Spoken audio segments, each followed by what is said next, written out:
2018년 1월 21일 하나님께서 저에게 해주시는 말씀은 시편 116편 8절에서 14절입니다. 구약성경 888쪽 시편 116편 8절에서 14절 말씀입니다. 제 10차 성경 통독 사경에 대해서 다시 광고를 드립니다. 3월 19일 월요일에서 23일 금요일까지 성경 통독 사경회가 개최되겠습니다. 작년에 그림 한 7,000장 가지고 설명하느라 시간이 좀 걸려서 좀 늦게 마쳐서 많이 좀 힘들어 하셔서 그래서 이번에는 시간을 좀 단축시키기 위해서 신학적인 부분은 제가 책자로 배부해 드리는 걸로 대체하고 설명할 시간을 조금 줄여서 좀 일찍 마치도록 그렇게 노력해 보겠습니다. 너무 시간 걸려서 또 너무 힘드셨던 분들 걱정 안 하시도록 그렇게 하도록 하겠습니다. 등록비는 60불이고 혹시 해외부에서 오시는 분들은 호텔비 2인 1실에서 40불입니다. SKPC 앞으로 전화번호와 이름 적으셔서 보내주시면 되겠습니다. 말씀 봉독에 올리겠습니다. 주께서 내 영혼을 사망에서 내 눈을 눈물에서 내 발을 넘어짐에서 건지셨나이다. 내가 생명이 있는 땅에서 여호와 앞에 행하리로다. 내가 크게 고통을 당하였다고 말할 때에도 나는 믿었도다. 내가 놀라서 이르기를 모든 사람이 거짓말쟁이라 하였도다. 내게 주신 모든 은혜를 내가 여호와께 무엇으로 보답할까? 내가 구원의 잔을 들고 여호와의 이름을 부르며 여호와의 모든 백성 앞에서 나는 나의 소원을 여호와께 갚으리로다. 아멘. 몇 년 전 한국 뉴스에서 어떤 영화제 시상식에 대한 뉴스 보도하는 걸 아주 인상 깊게 봤습니다. 저는 그때까지 그 여배우 얼굴도 이름도 본 적도 들은 적도 없는 한 여배우가 여우주연상을 받고 그 수상 소감을 아주 감격스럽게 얘기하는 걸 보도했습니다. 근데 여배우가 그 대중이 많은 데에서 얼마나 울었는지 온 얼굴이 그냥 눈물로 덮여서 이렇게 수상 소감을 얘기했습니다. 이처럼 보잘것없고 작은 영화에 저처럼 알려지지 않은 무명의 배우를 여우주연상 주셔서 너무 감사합니다. 이렇게 말했습니다.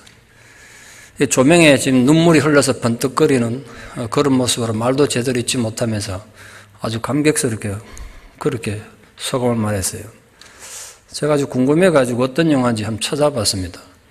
그 여고생이 성폭력당해서 살아남으려고 몸부림치다가 결국은 한강에서 뛰어내리는 그런 가슴 아픈 영화였습니다. 근데 그 여자 배우는 거기서 성폭행 당하는 여고생 역할을 했는데 그때 함께 후보에 오른 정말 쟁쟁한 한국에서 누구나 다 아는 대단한 배우들 제치고 그 무명의 여배우가 여우주연상을 받더라고요. 제가 설교 서두에 여러분 잘 모르는 영화, 잘 알지도 못한 여배우 말씀드린 이유가 뭐냐면 제가 그때 뉴스 보면서 자격 없는 자가 받은 은혜에 대한 황송함, 은혜의 감격을 강하게 느꼈기 때문에 그렇습니다. 오늘 설교 준비하는데 문득 불현듯 그 3년 전 뉴스가 주마등처럼 스쳐 지나가서 한번 소개를 해드려봤습니다. 여러분 그 배우는 작은 트로피 하나 받고 그렇게 감격스럽게 얘기를 했는데 구원 얻은 우리는 그 트로피하고는 비교도 안 되는 구원받은 우리는 그런 감격이 있으신가요? 혹시 여러분 구원받은 감격에 대해서 어떻게 생각하십니까? 당연히 받아야 될 거 받았다는 생각 그냥 드십니까? 아니면 저처럼 문제 많고 사악한 인간을 구원해 주셔서 하나님 자녀 삼아 주셔서 너무 감사합니다. 그런 감격이 우리에게도 있습니까? 여러분 보시기엔 앞에서 이렇게 폼 잡고 설교하는 박상관 목사는 저 목사는 목사니까 구원 당연히 받겠지. 구원받을 자격이 있어 보입니까? 대학 졸업하고 신학교 와서 제가 새벽 3시쯤엔 잠자본 적 없는 거의 매 한 3년을 밤새며 공부하고 목사고시 합격했으니까 그 정도면 구원받을 자격이 있어 보입니까? 절대로 아니죠. 전 절대로 구원받을 자격이 전혀 없습니다. 그래서 저도 이렇게 고백할 수밖에 없습니다. 저같이 죄 많고 문제 많은 인간을 구원하셔서 하나님 백성으로 뽑아주셔서 너무 감사합니다. 그 감격 죽을 때까지 잊지 않고 살겠습니다. 여러분에게는 그 구원받은 확신이, 그 감격이 있으신가요? 그렇다면 만약 오늘 여러분이 죽는다면 어떻게 될까요? 한번 생각해 보십시오. 죽음으로 그냥 인생이 끝나는 것이겠습니까? 혹시 여러분 중에 죽으면 그만이지, 죽고 난 뒤에 뭐 천당 지옥 무슨 소용이 있냐고, 죽음 뒤에 내 인생을 내가 어떻게 알겠냐고, 혹시 그렇게 생각하시는 분 혹시 계신다면 제가 그분들에게 다시 묻고 싶습니다. 여러분, 만약에 천국과 지옥이 있다면 어떻게 하시겠습니까? 여러분, 한 번만 머리를 좀 생각해 보면 좀 속된 표현이긴 합니다만 미처의 본전이에요. 천국, 지옥 없으면 그만인데 만약 있으면 믿어 손해볼 거 없지 않습니까? 만약 있으면 어떻게 하시겠냐 말이에요.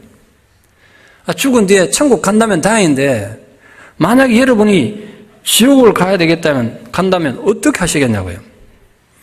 목사님이 죽은 뒤에 천국이 있는지 지옥이 있는지 가봤습니까? 그렇게 저한테 되물으시겠습니까? 제가 그분들에 다시 말씀드리고 싶습니다. 우리가 가보지 못한 북극이 존재하고 화성이 존재한다는 걸 너무나 분명히 아는 것처럼, 만약에 북극이 내가 안 가봤으니까 존재하지 않고 화성 안 가봐서 없다고 말하는 사람은 정신 나간 사람으로 취급받지 않겠습니까? 그보다 더 확실한 증거로 천국과 지옥은 존재한다고 성경이 우리에게 말을 하고 있습니다. 그러니까 우리 거기에 대비해야 되지 않겠습니까? 요즘 한국에서 그냥 센세이션을 일으키는 영화가 있는데 저는 아직 보지 못했습니다만, 영화 제목이 신과 함께 죄와 벌이라는 영화입니다. 물론 기독교적인 영화는 아닌 것 같아요. 제가 뉴스나 신문에 보도된 걸 보면 염라대왕도 나오고 이런 거 보면 기독교적인 영화는 아닌 것 같은데, 근데 그 영화가 어떻게 1,300만이면 성인을 따지면요, 영화 볼 사람 다 본 거예요. 그냥 왜 그 많은 사람들이 그 영화를 봤을까? 거기에 죽음 뒤에 심판을 다루고 있기 때문에 거기에 대한 관심이 모든 사람으로 하여금 영화를 보게 한 게 아닌가, 그렇게 생각합니다. 여러분, 믿음은 우리 모든 삶의 영역에 영향을 줄 수밖에 없어요. 그러므로 우리 삶도 죽음도 내가 가진 믿음에 영향을 받을 수밖에 없어요. 여러분이 어떤 종류와 어떤 색깔의 믿음을 가졌느냐가 여러분 모든 삶에 영향을 주고 삶과 죽음에도 영향을 줄 수밖에 없다고요. 무엇보다 예수 그리스도의 십자가에 대한 믿음은 우리의 영혼을 결정하는 기준이 됩니다. 결국은 그게 유일한 기준이죠. 그러니까 우리가 예수 그리스도의 십자가에 대해서 확실히 알고 믿어야 되지 않겠습니까? 우리는 십자가에 대해서 그동안 너무 많이 들었습니다. 아이고, 목사님 또 3주째나 십자가 설교하냐고. 너무나 많이 들었는데 그렇게 생각하시겠습니까?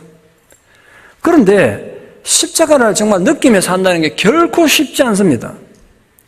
듣기는 많이 들었는데 십자가 나한테 뭐 아무 감동이 없어.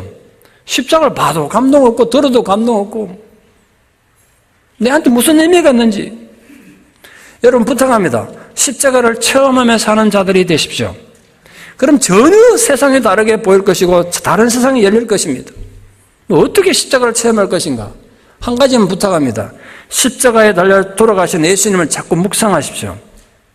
지금 나를 내려다보시는 그 주님을 좀 묵상하시라고. 주님께서 십자가에 달려 죽으시면서 나를 위해서 지금 이렇게 말씀하시는 거예요.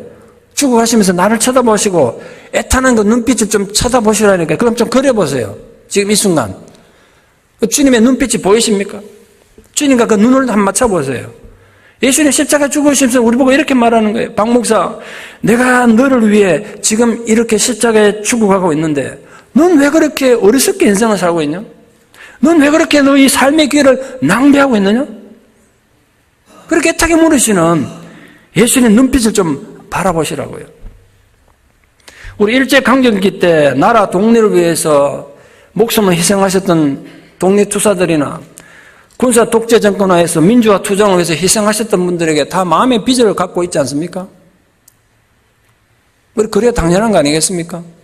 그렇다면 우리에게 영원한 생명을 주셨던 예수님 십자가에 대해서는 어떻게 생각해야 하겠습니까? 그래서 오늘 본문에서는 하나님이 우리에게 행하신 일에 대해서 감사를 하고 있습니다. 그게 결국 모든 일이 십자가에서 일어난 일을 말하고 있는 거죠. 적어도 세 가지를 아주 감격스럽게 이렇게 표현하고 있습니다. 첫째, 우리 영혼을 사망에서 건지셨습니다. 하나님은 십자가를 통해서 우리에게 선한 양심을 주심으로써 영원한 사망의 공포에서 구원하시고 영생을 주셨습니다. 두 번째로 우리 눈을 눈물에서 건져주셨어요. 저는 이렇게 상상해요. 예수님이 십자가에 달려 죽으실 때 내가 일생 동안 살아가면서 흘린 모든 눈물을 주님이 십자가에 다 흘려주신 거예요. 그 눈물로 지금 내 고통과 아픔과 내가 슬픔 빠졌을 때 주님은 우리를 찾아오셔서 얼마든지 위로해 주신다. 그리고 우리 눈에 눈물에서 건지셨다. 셋째로 우리 발을 넘어지면서 건져주셨습니다. 주님께서는 십자가를 통해서 깨끗한 양심을 우리에게 주셔서 우리 발이 걸려 넘어지지 않도록 그렇게 보호해 주셨단 말이에요. 지켜주셨단 말이에요. 비록 우리가 죄를 짓고 불행에 빠지기도 하지만 우리 발을 붙잡아 주셔서 영원히 파괴되지는 않도록, 영원히 망하지는 않도록 붙잡고 보호해 주시는 거예요. 그러니까 십자가는 단순한 하나의 상징이 아니라 사망과 눈물과 넘어짐의 여러 가지 위험에서 우리를 구원해 주시고 지켜주시는 구체적 사건이고 능력입니다. 그 구원이 이루어진 곳이 바로 십자가란 말이에요. 두 번째로 그 십자가 은혜를 발견한 성도가 하나님을 향하여 드리는 찬양의 고백을 오늘 하고 있습니다. 하나님으로부터 건진받은 영혼, 십자가의 구원의 감격을 받은 자로서 어떻게 발을 사용하고 살아갈 것인지 고백합니다. 이렇게 합니다. 무엇보다도 먼저 살아있는 동안 내가 여호와 앞에서 행할 것이다. 그렇게 선언하고 있습니다. 여호와 앞에서 행한다는 말은 다른 말로 하면 내가 지금 사람들 가운데 살지만 마치 내가 하나님 앞에 서 있는 것처럼 그래 살겠다는 고백이에요. 우리 흔히 사람들 눈만 의식하며 살아가죠. 그러나 진정으로 우리가 하나님 은혜를 알고 십자가의 가치를 아는 사람이라면 하나님이 지금 이곳에 함께한다는 하나님 임재를 생각하면서 그분을 의식하면서 행동해야 돼요. 이 진정으로 거룩한 삶은 여호와 앞에 내가 산다는 의식이 있을 때만 가능한 거예요. 그때 거룩함이 되고 진짜 신앙생활 가능한 거예요. 하나님이 베풀어 주신 무한한 사랑과 많은 자비가 있죠. 기적적인 치유를 통해서 불치병에서 치유받기도 합니다. 또 예기치 못한 큰 불을 얻게 하기도 하세요. 때로는 끔찍한 고난에서 우리를 건져주셔서 아주 극적인 인생 대반전을 맛보기도 하십니다. 그러나 그 모든 은혜의 최고봉에 십자가의 사랑과 희생이 있습니다. 그걸 깨닫고 보니까 그 하나님 은혜에 어떻게 보답해야 할까는 감격적인 고백을 하게 되더라는 거예요. 무엇으로 내가 이 은혜에 보답할까? 하나님 앞에서 행하는 것, 내가 하나님이 내 앞에 계시는 것처럼 살아가는 것, 그게 내가 인간으로 살 수 있는 최고의 보답이라는 거예요. 내가 예전에도 하나님을 사랑했지만 그토록 크고 놀라운 십자가의 사랑과 은총을 깨닫고 나니까 더욱 뜨거운 감동과 사랑으로, 더 성숙된 사랑으로 하나님을 사랑하기를 결정하는 거예요. 그 결과 내가 고통당해서 부러지질 때에도 하나님 믿는다고 외칠 수가 있었던 거예요. 욥처럼 고난당해도 입으로 죄를 범하지 않았다는 거예요. 우리 마음과 혀는 함께 움직이는 겁니다. 우리 혀는 항상 마음을 해석해요. 내 마음에 뭐가 있는지 입으로 증명한단 말이에요. 혀로 언급된 건 먼저 마음에 새겨지고 믿음이 작동되는 거죠. 그래서 우리가 입으로 고백하는 건 마음에 이 입술의 고백이 굉장히 중요해요. 믿음이란 결국 마음의 작용이에요. 왜 사람은 마음으로 믿으니까.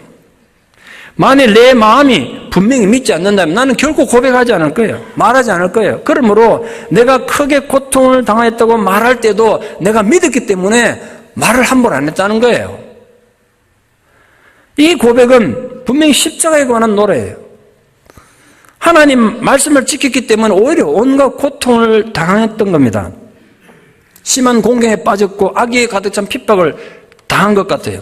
그래도 믿음을 저버리지 않았다는 거예요. 그 십자가의 능력이 현실을 이기게 한 겁니다. 그러니까 여러분, 그리스도의 말씀과 십자가는 불가분의 관계에 있습니다. 그리스도의 말씀을 따라 사는 삶에는 십자가는 자연스럽게 따라오는 거예요. 그러니까 여러분이 신앙생활 해가지고 평안없고 행복하고 그냥 편안한 삶만 살겠다고 생각하면 아주 길을 잘못된 겁니다. 생각을 정말 잘못한 거예요. 진실로 우리가 하나님의 말씀을 갖는 하나님 백성으로 산다면 십자가는 따라오게 돼 있어요. 불과 열이 분리될 수 없는 거죠. 불이 나는데 열이 없는 불이 어디 있겠어요? 십자가 없는 말씀 없다니까요. 말씀이 있는 곳은 반드시 십자가가 있는 거예요. 그러니까 우리가 십자가 든든히 붙잡고 사는 성도가 되려면 말씀과 십자가에 대한 이해를 분명히 바로 해야 되는 겁니다. 그런 고난의 상황에서도 사람 의지하지 않고 하나님만 의지하겠다는 겁니다. 왜냐하면 본문에 이렇게 되어 있죠. 인간은 다 거짓말하는 존재니까. 인간이 다 거짓말한다 그러니까 안 믿어지십니까? 성경이 이렇게 말하고 있습니다. 의인은 없나니 하나도 없다. 다 치우쳐 악을 행하는 존재가 인간의 실체이기 때문에 인간 못 믿겠다는 거예요. 어찌 그 하나님을 제외하고 그런 인간을 의지하고 믿을 수가 있겠느냐 말이에요. 왜 그러니까 인간들의 판단에 의해서 좌우돼서 내 신앙을 버리겠냐는 겁니다. 그건 너무나 어리석고도 어리석은 일이 아닐 수 없습니다. 여러분 살다 보면 사람 때문에 상처받죠. 속임수를 당하기도 하고 아픔을 겪고요. 그런데 여러분 사람 때문에 신앙 버리는 건 그보다 어리석은 일이 없어요. 여러분 부탁합니다. 그리고 절대로 잊지 마십시오. 어떤 경우에도 사람 때문에 하나님 버리는 건 그보다도 어리석고도 하나님 앞에 악한 일이 없어요. 그건 결국 딴 게 아니에요. 그 사람 하나님 아직 못 만난 거예요. 교회는 수십 년 다녔지만 아직도 사람 때문에 상처받아가지고 하나님을 등지는 건 하나님 못 만난 거예요. 적어도 제가 이해하는 한 성경이 말하는 신앙이란 믿음이란 하나님을 믿었다면 사람 때문에 하나님 버리는 일은 없는 거예요. 상처 안 받는 소리 아니에요. 상처 받아요. 속상한 일 생겨요. 그러다 믿음이란 사람 때문에 하나님 등지는 그런 게 믿음이 아니에요. 그건 믿음이 아닌 거예요. 그래서 부탁합니다. 믿음 아닌 것을 믿음으로 착각한다면 그 착각이 깨지기를 바랍니다. 유명한 흑인 성악가로 알려진 마리안 앤더슨은 어릴 때 집이 가난해가지고 공부도 제대로 할 수 있는 형편이 아니었습니다. 그런데 아마 교회에서 성가대하고 그러니까 성도님들이 재능을 알아보고 얘는 공부를 시켜서 위대한 성악가로 만들어보자고 성도님들도 가난한데 십시일반 장학금을 모아가지고 공부를 시켰습니다. 성악 공부를 하게 했어요. 드디어 성악가가 돼가지고 이제 데뷔를 합니다. 리사이트를 했는데 뉴욕 맨하탄 홀에서 발표를 했습니다. 발표를 하고 났더니 그때 시절만 해도 흑백 차별이 공공연하게 있던 시절이라 대부분의 기사들이 백인들이잖아요. 이 백인들이 흑인이나 노래 부르는 꼴을 보기 싫어서 온갖 악평을 다 써놨습니다, 신문에. 그러니까 앤더슨이가 아주 어린 애가 보니까 막 얼마나 절망이 되겠습니까? 신문을 찢으면서 엄마한테 막 소리쳤어요. 나 두 번 다시 노래 부르지 않을 거라고. 그때 이 어린 딸에게 신앙으로 교훈하고 늘 위로했던 어머니가 일평생 이 마리아 앤더슨이 잊을 수 없는 중요한 말을 함으로써 이 딸을 다시 이렇게 세워요. 뭐라고 그랬냐면 은혜가 위대함보다 먼저 와야 된다는 거 잊지 마라. 무슨 소리 이해하시겠습니까? 은혜가 위대함보다 먼저 와야 한다.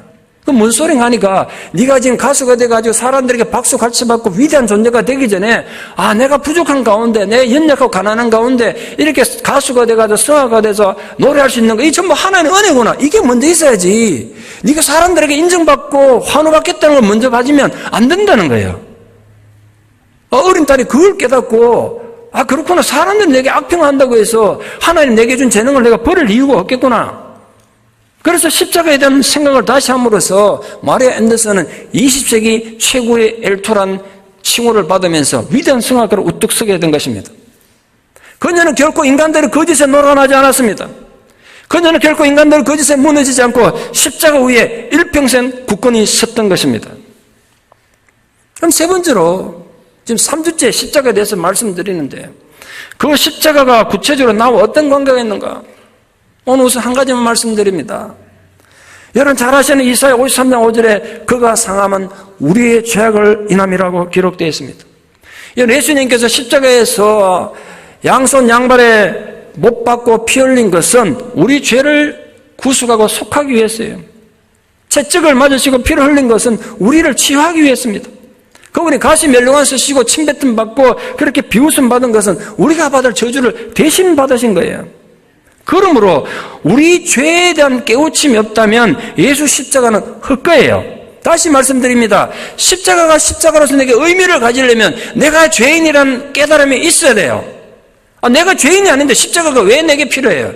왜 우리가 십자가에 대한 감동이 없는지 아십니까? 이유는 하나예요. 내가 아직 죄인인지 모르는 거예요. 내가 죄인이라는 인식이 없으니까 십자가 감동이 없는 거예요. 제가 이젠 깨달아요. 다시 내가 죄인인 것이 고백돼야 십자가 감동이 내게 살아있는 겁니다. 여러분 생각에는 내가 그래도 지금껏 살아오면서 큰 죄도 짓지도 않고 신문에 날만한 일을 하지 않았으니까 나는 꽤 괜찮은 교인 같습니까? 나 정도로 도덕적인 인간이 되면 구원받을 자격이 있다고 생각이 드십니까? 다 착각입니다. 여러분 아십니까? 하나 앞에는 바늘 도둑이나 소도둑이나 똑같다는 거. 칼로 남 찔러 죽인 살인자나 말 한마디로 남을 실망케 한 사람이나 똑같은 죄인이라는 거. 큰 죄인이든 작은 죄인이든 갈 곳은 지옥이라는 거. 아십니까? 그러니까 상대적인 어려움에 빠져서 자신은 의인이라는 착각에 제발 빠지지 마십시오. 제가 지금 여러분에게 죄책감을 유발하기 위해서 나는 의인이라서 그런 말씀하는 건 절대로 아닙니다. 저도 여러분과 똑같은 죄인 입장에서 말씀드리는 겁니다. 그러니까 핵심은 이겁니다. 살다 보면 속상한 일도 많고 억울한 일도 많고 또한 유혹도 많은 세상에 살지만 어떤 상황 속에서도 나의 죄를 대신하여 예수님이 십자가에 죽으셨다는 십자가의 감격만은 절대로 잊지 말라는 겁니다. 십자가의 감격을 잃어버릴 때 우리가 얼마나 불행한 존재가 되는지 제가 너무나 잘 알기 때문에 당부합니다. 하나님은 우리가 기쁘고 즐겁고 행복하게 살기를 원하세요. 그럼 어떻게 하면 행복하고 기쁘고 즐겁게 살 수가 있습니까? 십자가의 감격이 내 심장에 살아있을 때, 그래서 내 심장이 뛸 때마다 십자가의 감격이 내 모든 신체에 저 모세혈관에 자극을 줄 때 인간은 정말로 기쁘고 즐겁고 행복하게 살 수 있는 거예요. 십자가의 감격이 내게 있으면요, 소낙비가 와도 감사하고 태풍이 불어도 기뻐하고 살 수 있는 거예요. 배신을 당해도 감사하고 불의의 사고를 당해도 기뻐할 수 있는 여유를 가질 수가 있습니다. 십자가의 감격 때문에 그렇게 사는 거예요. 부산에 가면 복음병원이라는 유명한 병원이 있습니다. 많이들 아시리라 생각합니다. 부산에서 오신 분도 많으시죠. 거기에 유명한 외과의사신 이병옥 박사라는 분이 있습니다. 지금까지 3,000건 이상의 암 수술을 해서 암 전문의로 알려져 있는데 재발률이 굉장히 낮은 의사로 알려진 유명한 분이세요. 그런데 이분이 늘 불평과 원망의 사회에 살았습니다. 왜? 자기가 외과에 살은 것 때문에. 외과에서 너무 힘들거든요. 요즘 3D 업종이라 요즘 이국종 교수 때문에 외과에 대해서 많이 나오지 않습니까? 의사들이 외과를 안 가. 제 막내 동생도 외과에 사는데 너무너무 힘들대요. 매일 피를 보고 살아야 되죠. 수술하다 사람 죽어나가지. 그리고 외과에서는 참 안 좋은 게 시도 때도 없어. 언제든 부르면 나가야 돼요. 제대로 쉴 수가 없어. 항상 초긴장수들이 기다려야 되는 거예요. 그럼 내가 어쩌자고 외과를 해가지고 이 고생을 하는가 늘 불평했다는 거야, 이분이. 그런데 어느 날 이분이 십자가의 은혜를 깨닫게 됐습니다. 자신이 깨닫고 보니까 자기가 죄로 마느냐나 죽음 마땅했는데 내가 지금 암 환자를 살리는 것처럼 수술에 살리는 것처럼 죽음 마땅한 나를 주님께서 십자가로 영적인 수술에서 나를 살려주셨구나. 그래서 내가 오늘 사는구나. 이 은혜를 깨달았다는 거예요. 그렇게 깨닫고 나니까 인생의 가치관이 확 바뀌어버렸습니다. 인생의 진정한 행복이란 것이 이 의사에서 돈 많이 벌어서 큰 집 챙기고 좋은 외제차 사가지고 사람들이 과시하는 데 있지 않다는 걸 알게 됐습니다. 진정한 행복이란 십자가의 가치를 알고 하나님이 기뻐하시는 소명의 삶을 사는 것이는구나. 그걸 깨달았다는 거예요. 그의 가치관이 바뀌니까 일하는 게 너무 즐거워졌습니다. 그래도 하나님께서 내게 재능을 주셔가지고 힘들지만 이렇게 죽어갈 사람 수술해서 살리는 이 소중한 소명을 주셨구나. 그 이후는 삶이 너무 즐거워졌대요. 그래서 그분이 이렇게 자기 간증집에서 이렇게 고백하고 있습니다. 이처럼 새로운 시각을 가지게 되니 삶이 즐겁고 활기가 넘치게 됐습니다. 그리고 저처럼 십자가의 도리를 몰라서 성공적인 삶을 아직도 발견하지 못한 사람들을 위해서 틈만 나면 복음을 전하는 일에 미친 사람이 되어버렸습니다. 그래서 이분의 별명이 의사전도왕입니다. 의사전도왕. 그분이 의사로서 신앙 고백으로 쓴 책이 암치료 그중에 제일은 사랑이라. 시중에 나와 있습니다. 암치료 그중에 제일은 사랑이라. 이병옥 박사님은 새롭게 발견한 그 십자가 은혜로 20년 넘게 필리핀 오지에 가가지고 의뢰 선교를 계속 해오다 보니까 필리핀 국민들도 대통령도 감동해가지고 최근에 필리핀 명예 시민증을 받았더라고요. 여러분 자신의 삶에서 십자가의 의미를 발견한 사람은 자신의 모든 상황 속에서 이렇게 고백하게 되는 거예요. 내게 해주신 모든 은혜를 내가 여호와께 무엇으로 보답할까? 이 벅찬 감격의 고백은 십자가의 감동이 살아있을 때만 가능한 거예요. 그 벅찬 감격이 우리 영혼과 마음을 건강하게 하고 살아 숨쉬게 하는 것입니다. 그런데 너무나 안타까운 것은 우리 마음에 그 구원받은 기쁨이 별로 없어요. 이 구원이 얼마나 소중하고 감사한 일인지를 가슴 깊이 느끼고 표현하는 사람이 그리 많지 않더라는 거예요. 이유가 뭡니까? 십자가의 무궁한 희생과 사랑이 느껴지지 않기 때문에 그래요. 죽음 뒤의 문제는 내 할 바 아니라는 어리석음 때문입니다. 인생의 행복이 지금 현재 나의 선택과 노력에만 달려있다고 생각하는 교만함 때문에 그렇습니다. 여러분, 십자가가 느껴지지 않으면 기독교만큼 힘든 종교가 없어요. 다시 말씀드립니다. 십자가가 느껴지지 않고 내게 십자가가 없으면요, 세상의 종교 중에 기독교만큼 믿기 힘든 종교가 없습니다. 내 심장에 십자가의 감동이 없으면서 전도하고 봉사하고 헌신하고 희생하려고 하면 해보세요. 얼마나 억울한 생각이 드는데요. 내 시간, 내 돈, 내 재능을 다른 데 가서 투자했으면 인정이나 받고 칭찬을 듣고 내 이름도 나고 좋을 텐데, 이 하나님의 공동체 안에서는 아무리 노력하고 예수도 표가 안 납니다. 누구도 고맙다고 인사도 안 해요. 내가 얼마나 희생하고 헌신했는지 도대체 알아주는 사람이 없습니다. 저 목사까지도 몰라죠. 얼마나 속상하겠습니까? 나의 그 많은 수고와 고생을 아무도 알아주지 않는다니, 이게 얼마나 험한 일이고 억울한 일입니까? 그 모든 험한 억울함은 십자가 없는 종교 행위가 가져오는 필연적인 자기 함정입니다. 그래서 오늘 본문에서 기자는 여호와께서 내게 주신 이 모든 은혜를 내가 무엇으로 보답할꼬? 내가 구원의 잔을 높이 들고 여호와 이름 부르며 여호와의 모든 백성 앞에서 나의 서원을 여호와 하나님께 갚으리라. 그를 고백하고 있습니다. 그는 마음속에 감사와 기쁨의 감격이 흘러넘치는 영적인 생명을 가진 사람이었습니다. 십자가의 감격을 아는 사람이었단 말이에요. 십자가의 의미를 알고 믿는 사람은 누구나 이런 감격과 기쁨을 소유하고 살게 된다는 거예요. 이런 믿음이란 생명체이기 때문에 하나의 씨앗으로 우리에게 옵니다.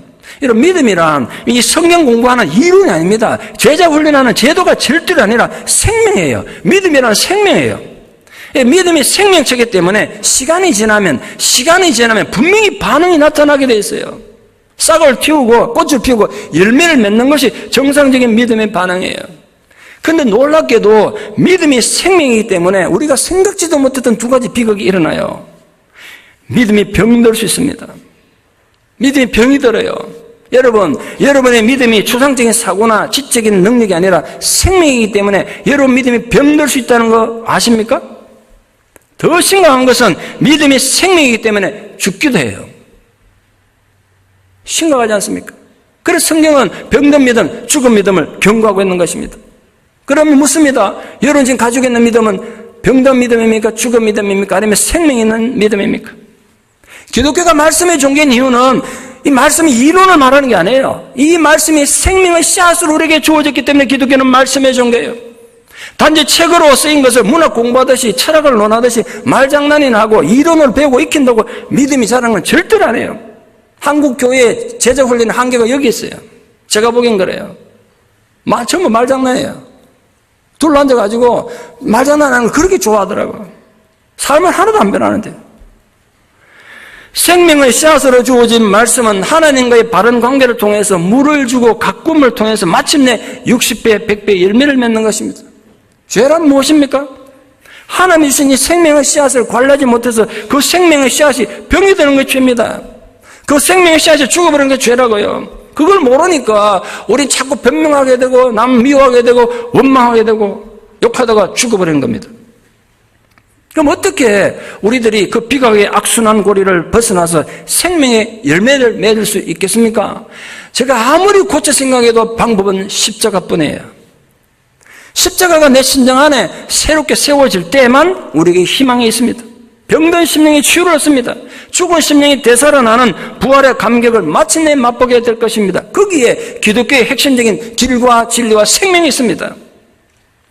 우리는 평안하든 어려움을 당하든지 간에 나에게 생명 주신 십자가 은혜를 생각한다면 우리도 구원의 잔을 높이 들고 여호와의 이름을 부르며 모든 백성 앞에서 나의 소원을 여호와께 갚으리로다. 이 시편 기자 감동이 우리에게도 있어야 되지 않겠습니까?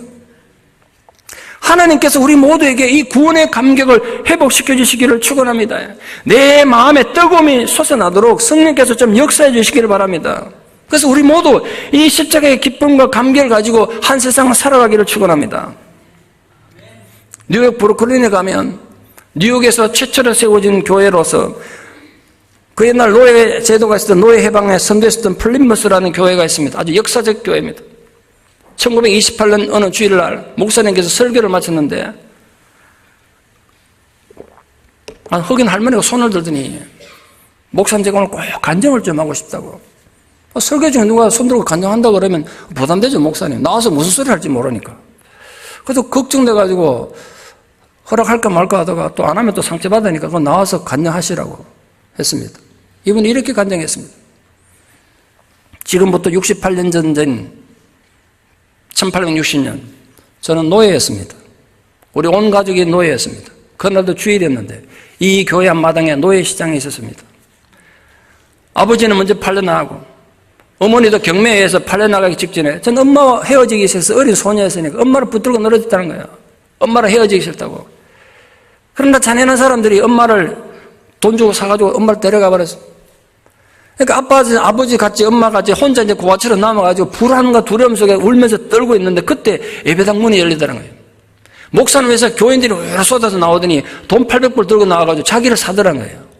나를 사서 교회로 데리고 갔습니다. 목사는 이렇게 말씀하더란 거예요. 목사는 그날 이렇게 설교했대요. 우리가 입으로만 생각으로만 노예 제도를 폐지합시다 이러지 말고 우리가 없는 형편을 모아가지고 우리가 한 명의 노예라도 우리 힘으로 자유를 줍시다.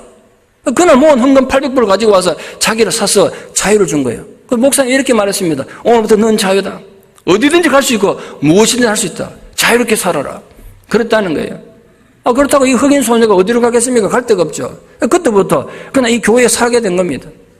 누가 시키든 안 시키든 청소하고 거기서 사람 남자를 만나 결혼하고 자기가 돈을 벌게 되니까 교회 뭐 필요한 거 있으면 누가 얘기 안 해도 가서 사다 놓고 뭐 그렇게 생활했다는 거예요. 68년을 그렇게 생활했습니다. 그런데도 자기 몸은 노예에서 벗어나서 육신의 자유는 얻는데 마음 한 구석에는 늘 눌림과 억압이 있었다는 거예요. 사단의 종이 돼가지고 자유가 없었대요. 근데 오늘 드디어 목사님 설교를 듣고 보니까 이 내 마음의 이 무거운 짐 사단의 노예가 돼가지고 결코 평안을 누릴 수 없었던 내 마음의 짐이 예수 그리스도 십자가에서 해결됐다는 걸 내가 알았다는 거예요. 68년 만에 저는 진실로 드디어 자유를 얻었다는 거예요. 그동안 저는 교회는 68년간 다니면서 누구보다 헌신하고 희생했지만 교인이었는지 모르지만 저는 성도가 아니었습니다. 제게는 자유가 없었으니까요. 그럼 오늘 드디어 저는 하나님 앞에 자유인 것을 선포합니다. 예수 그리스도 십자가에서 내가 자유를 얻었습니다, 여러분. 이렇게 간증하더라는 거예요.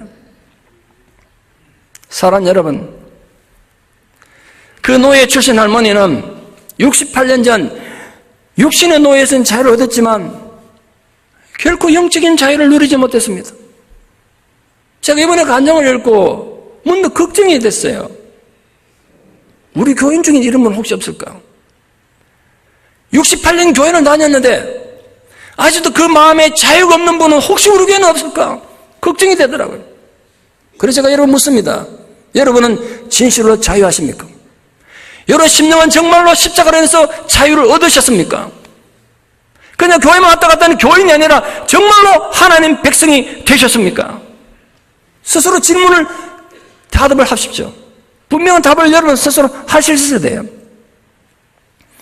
그래서 내게 주신 이 모든 은혜를 내가 여호와께 무엇으로 보답할까? 이 노예 출신의 할머니가 고백한 것처럼 우리 자유에 대한 감격이 그렇게 있어야 된단 말이에요. 모든 백성들 앞에서 이 할머니가 하나님에 대한 서운을 이렇게 갚은 거 아니겠습니까? 잊지 마십시오. 십자가의 감격이 내게 살아있으면 모든 것이 달라집니다. 내 가치관이 달라지고 희생과 헌신을 바라보는 자세도 달라집니다. 그러면 우리 이렇게 고백하게 될 것입니다. 누구나 내가 나 된 것은 하나님 은혜로 된 것이 내게 주신 그의 모든 은혜가 헛되지 않아요. 내가 다른 모든 성도보다 다른 모든 사도보다 더 많이 수고했으나 내가 아니요 나와 함께 하신 하나님의 은혜였노라. 십자가 은혜였단 말이에요. 내가 더 많이 수고해도. 여러분 수고해서 막 억울합니까? 나 혼자 와서 고생하니까 너무 억울합니까? 아직 은혜가 없어서 그래요. 내게 임한 은혜가 있으면 다른 모든 성도보다 더 많이 수고해도 내가 한 게 아니라 나와 함께 하신 주의 십자가의 은혜였다고 고백하게 될 것입니다. 내게 임한 이 모든 은혜를 내가 어찌 보답할고 그렇게 고백하게 될 것이란 말이에요. 결론적으로 우리는 어떻습니까? 우리는 어떻게 할까요? 많은 그리스도인들이 십자가의 감격, 십자가의 사랑을 잃어버린 채 그저 기계적으로 신앙생활을 해가 나가고 있습니다. 그래서 성도들의 눈에서 십자가에 대한 눈물이 사라졌어요. 십자가에 대한 감격이 사라졌습니다. 십자가를 생각하면서 목 놓아오는 성도는 정말 찾아보기 힘든 시대가 됐습니다. 만약 우리가 십자가를 향한 감격을 상실했다면 우리 신앙은 무엇인가가 근본적으로 심각하게 잘못되어 있는 것입니다. 왜냐하면 십자가 없는 기독교는 기독교가 아니기 때문입니다. 십자가 없이는 죄사함이 없습니다. 십자가 없이는 우리 삶이 절대로 새로워질 수 없기 때문에 그렇습니다. 살다가 많은 인생의 문제를 겪고 어려움을 겪습니다. 그러나 정말 심각한 우리 인생의 문제가 있다면 사업이 실패한 것도 아니고 명예를 잃어버린 거 아니에요. 정말 심각한 우리 인생의 문제는 십자가의 감격이 사라진 것입니다. 성도의 삶에서 십자가의 감격과 눈물이 없다는 것은 곧 더 이상 그가 하나님 말씀대로 살고 있지 않다는 살아있는 증거입니다. 여러분, 부디 삶의 고달픈 환경과 거제에서 행하는 그 사람들 때문에 초점이 흐려지지 마십시오. 내 신앙의 핵심, 내 영혼이 살고 죽는 문제는 내가 십자가의 감격을 여전히 붙잡고 사느냐, 거기에 달려 있습니다. 왜 사람들 때문에 자꾸 상처받습니까? 그러므로 간절한 마음으로 애원합니다. 여러분의 심장 안에 십자가의 감격을 회복하십시오. 십자가의 감격이 회복되면 모든 것이 회복됩니다. 그러므로 부디 날마다 이 십자가의 감격으로 살아가시는 은혜와 감동이 우리 모두에게 있기를 진심으로 축원합니다. 기도드리겠습니다. 거룩하신 아버지 하나님, 정말 죄로 말미암아 죽어 마땅한 저희들, 죽었어야 될 저희들을 하나님 지극히 사랑하셔서 그 아들 우리 주 예수 그리스도를 십자가에 못 박으시고 우리를 살려주셨습니다. 우리 심령에 그 십자가의 감격이 살아있게 하여 주시옵소서. 그 십자가를 볼 때마다 우리 심장이 뛸 수 있는 거룩한 열망을 허락하여 주시옵소서. 그래서 우리 생존한 날 동안 내게 임한 이 모든 은혜를 내가 어찌 주님 앞에 갚을꼬 그 감격 속에 살아가게 하여 주시옵소서. 내가 다른 모든 성도보다 더 많이 수고해서나 내가 아니요 나와 함께 하신 주의 십자가의 은혜였노라고 감격스럽게 고백할 수 있는 하나님 거룩한 백성들로 살아가게 하여 주시옵소서. 예수님 이름으로 기도드리옵나이다. 아멘.